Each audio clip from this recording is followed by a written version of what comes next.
Hi, my name is Aileen de la Cerda, and I'm in the ESL 3023 class. Today, I made this presentation about the life cycle of a frog, or un ciclo de vida de una rana. My group and I chose the topic of life science, and the content objective is students will be able to identify the life cycle of a frog, while the language objective is students will be able to understand and implement the key vocabulary words in the assignment and verbally explain the different parts of the life cycle of a frog. Today, we are going to be third graders. And the topic that I chose was comprehensible input. So comprehensible input states that educators or teachers should provide new information about a concept before starting to give a lesson. And I put this picture here of the life cycle of a frog, with the frog, the eggs, the tadpoles, and everything, so they can look at it and go back to what they already know and try to make connections. And then I made the question, ¿qué es un ciclo? Or what is a cycle? And students are able to answer or make questions that they might have. And then I gave the definition so they could have it in their memory while they're doing the lesson. And the definition states a series of events that are regularly repeated in the same order, or una secuencia de etapa que suceden en el mismo orden. It is important to give both definitions in English and Spanish so that the comprehensible input could be used effectively while students are learning the life cycle of a frog.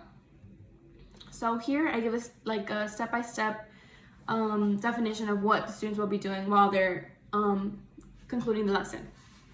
So the first step says, show students a video on YouTube of the life cycle of a frog and ask to join a sing-along as a group.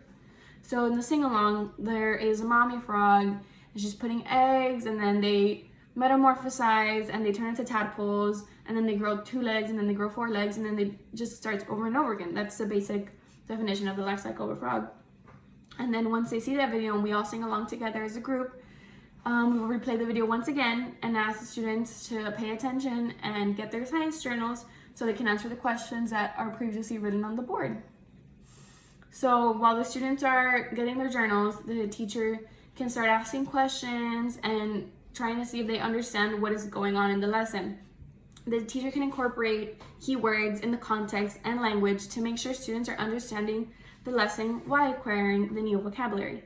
For example, she can say, or I can say, analyze the life cycle of a frog, or analizar el ciclo de vida de las ranas. Keywords being analyze, analizar, life cycle, and ciclo de vida. For comprehensible input to be effective, teachers should use multiple techniques to make sure students are understanding the material. It is very important to walk around and see if students are following instructions correctly and answer any questions that they might have.